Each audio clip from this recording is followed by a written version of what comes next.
Hello friends, welcome to my YouTube channel AV academy. दोस्तों, मैं हूं श्वेता और आप सभी का स्वागत है मेरे यूट्यूब चैनल एवी एकेडमी के साथ। दोस्तों, आज का क्लास हमारा सीडीपी का होगा और सीडीपी के अंतर्गत आज हम लोग विकास के चरण स्टेजेस ऑफ डेवलपमेंट को देखेंगे। कल के क्लास में हम लोगों ने वृद्धि और विकास के अंतर को पढ़ा था, तो जिन लोगों ने क्लास नहीं देखा है तो क्लास को आप लोग देख लें। तो विकास के चरण को देखेंगे आज हम लोग। बहुत ही इंपॉर्टेंट टॉपिक है, हर एक एग्जाम में क्वेश्चन पूछता है तो महत्वपूर्ण टॉपिक है। इसको हम लोग अच्छे से पढ़ेंगे और इसमें बहुत ही ज्यादा कंफ्यूजन होता है, बच्चों को कंफ्यूजन क्रिएट करता है एग्जाम, तो इसीलिए इसको हम लोग अच्छे से देखेंगे। आज हम लोग विकास के चरण के दौरान शैशवावस्था को देखेंगे। तो चलिए शैशवावस्था में हम लोग पढ़ते हैं, शुरू करते हैं आज की क्लास को। शैशवावस्था जन्म से 2 वर्ष की अवस्था को हम लोग शैशवावस्था कहते हैं। चलिए इसको पढ़ते हैं। शैशवावस्था मानव वृद्धि और विकास की सबसे लघु अवधि है। क्या कह रहा है कि शैशवावस्था जो है, जो वृद्धि और विकास की सबसे लघु अवधि है, यानी कि सबसे छोटी अवधि है। विकास का जो भी चरण है उसमें सबसे छोटा अवधि जो है, जो शैशवावस्था का है। आगे देखते हैं। इस अवधि का बालक के विकास में अत्यधिक महत्व होता है। इस अवधि का जो बालक है उसके विकास में अत्यधिक महत्व देखने को मिलता है। बालक स्वयं बैठ, खड़ा, चल और खा नहीं सकता। बालक जो है, क्योंकि शैशवावस्था का बालक है, जन्म से 2 साल का बालक है, तो वह स्वयं बैठ, चल, खा नहीं सकता है, क्योंकि वो आश्रित होता है, अपने पेरेंट्स पे आश्रित होता है बच्चा। वह पूर्णतः माता पिता पर आश्रित होता है तथा इस अवस्था में निम्न रूप से विकास होता है। और इस अवस्था में निम्न रूप से विकास होता है, तो चलिए देखते हैं हम लोग इस शैशवावस्था के विकास में। हम लोग आज शारीरिक विकास को पढ़ेंगे। तो चलिए शारीरिक विकास को देखते हैं। शरीर के विभिन्न अंगों का उत्तरोत्तर विकास और उनकी कार्य करने की क्षमता का विकास होता है। क्या कह रहा है कि शारीरिक विकास में क्या है कि शरीर के विभिन्न अंगों का जो विकास हो रहा है और उनकी कार्य करने की क्षमता का जो विकास हो रहा है, उसी को हम लोग जानेंगे इसमें। अर्थात इसका तात्पर्य है आकार, शरीर के अनुपात, तंत्रिका तंत्र और आंतरिक अंगों में परिवर्तन की एक क्रमबद्ध श्रृंखला से है, जो इस प्रकार है। चलिए अब शारीरिक विकास के अंतर्गत हम लोग देखते हैं कि बच्चों में किस किस प्रकार से विकास होता है। सबसे पहला है हमारा आकार और भार में जो विकास हो रहा है, इसको जानते हैं। नवजात शिशु को औसत लंबाई 19 इंच अर्थात 17 से 20 इंच होती है। नवजात शिशु की जो एक एवरेज लंबाई जो है, जो कितना है, तो 19 इंच है, अर्थात 17 से 20 इंच होती है। क्वेश्चन बनता है, यहाँ पे पूछा जा सकता है कि शैशवावस्था की विशेषता या फिर विकास की अवस्थाओं में जो क्या कहते हैं, बच्चों का जो विकास हो रहा है, नवजात शिशु का विकास जो हो रहा है, उसमें औसत ऊंचाई कितनी है बच्चों की। नवजात शिशु की औसत ऊंचाई क्या होती है, तो 19 इंच कहेंगे हम लोग अगर ऑप्शन होगा, या फिर एवरेज में देखा जाए तो 17 से 20 इंच के बीच में होगा। जन्म के समय एक सामान्य बालक का भार 7 पाउंड होता है। जब जन्म लेता है बच्चा, तो उसका जो जनरल वजन जो होता है, सामान्य वजन देखा जाए सामान्य बच्चों में, तो 7 पाउंड होता है।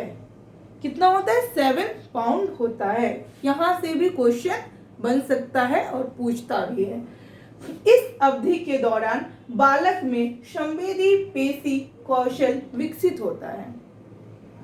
इसी अवधि के दौरान बालक में जो है, जो संवेदी पेशी कौशल विकसित होता है। इसे संवेदी गामक अवस्था के नाम से भी जाना जाता है।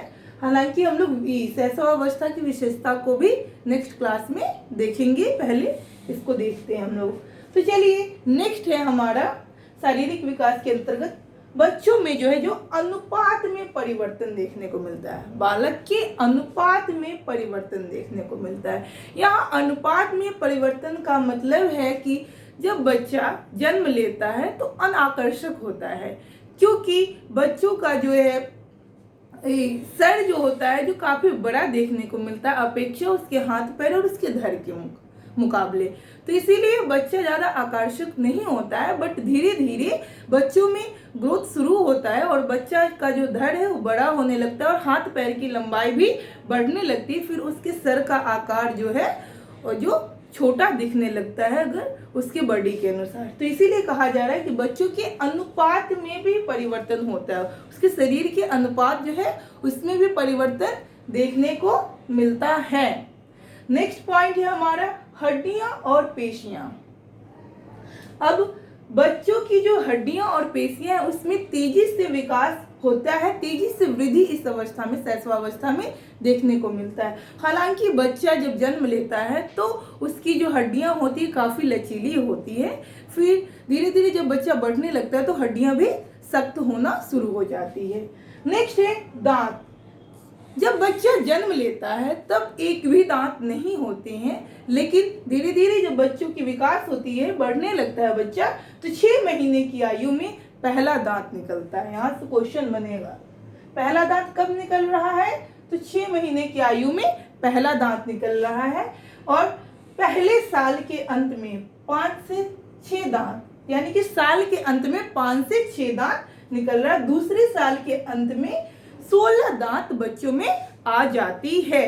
तो क्वेश्चन बनेगा, यहाँ ध्यान रखिएगा 6 महीने की आयु में एक दांत पहला दांत निकलता है और साल के अंत में 5 से 6 दांत निकल जाता है और दूसरे साल के अंत आते आते 16 दांत बच्चों में निकल आते हैं। नेक्स्ट पॉइंट है हमारा दिल की धड़कन। शैशवावस्था के पहले महीने के दौरान बालक का दिल का जो धड़कन है 140 बार धड़कता है, 140 बार धड़कता है, लेकिन पहले 6 महीने में यह धीमा होकर फिर धीमा हो जाता है और लगभग 100 धड़कन प्रति मिनट तक धीमा हो जाता है। तो इस तरीके से हम लोग शैशव अवस्था के अंतर्गत शारीरिक विकास में हम लोग आकार और भार अनुपात में परिवर्तन, हड्डियां और पेशियां, दांत, दिल की धड़कन आदि की को जाने। नेक्स्ट क्लास में हम लोग शैशव अवस्था के ही अंतर्गत हम लोग बच्चों का सामाजिक विकास, भावनात्मक विकास और मानसिक विकास को पढ़ेंगे। उसके अगले क्लास में हम लोग बाल विकास की विशेषता को जानेंगे, क्योंकि धीरे धीरे करके हम आप लोगों का कॉन्सेप्ट क्लियर करना चाहते हो। ये सब पॉइंट बहुत ही इंपॉर्टेंट है, बहुत ही अच्छी पॉइंट को हमने बहुत जगह से कलेक्ट करके फिर आपके सामने लाया है ताकि आप लोगों को अच्छे से समझ में आए। इस सब पॉइंट को आप लोग एकदम दिमाग में बैठाइए और अपने कॉन्सेप्ट को क्लियर करते जाइए, क्योंकि क्वेश्चन कहीं से भी कुछ भी पूछ सकता है। तो हमारा कॉन्सेप्ट क्लियर रहेगा तो हमारा एक नंबर भी कहीं नहीं जाने वाला है और हम लोग अच्छा स्कोर कर सकते हैं। इसीलिए हम लोगों ने आज देख लिया शैशवावस्था। शैशवावस्था के अंतर्गत हम लोग शारीरिक विकास में जो भी परिवर्तन होते हैं बच्चों में, ये हम लोग आज देखें विकास के चरण के दौरान।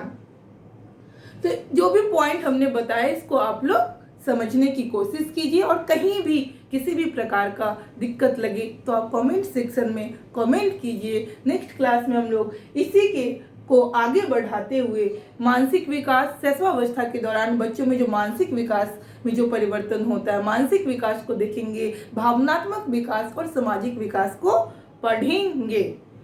तो आप लोग पिछले वाले भी क्लास को करते जाइएगा, जिन लोगों का छूटा हुआ है उसको करते जाइए, फिर रोज रोज आप लोगों को इसी प्रकार से क्लास मिलते जाएगा।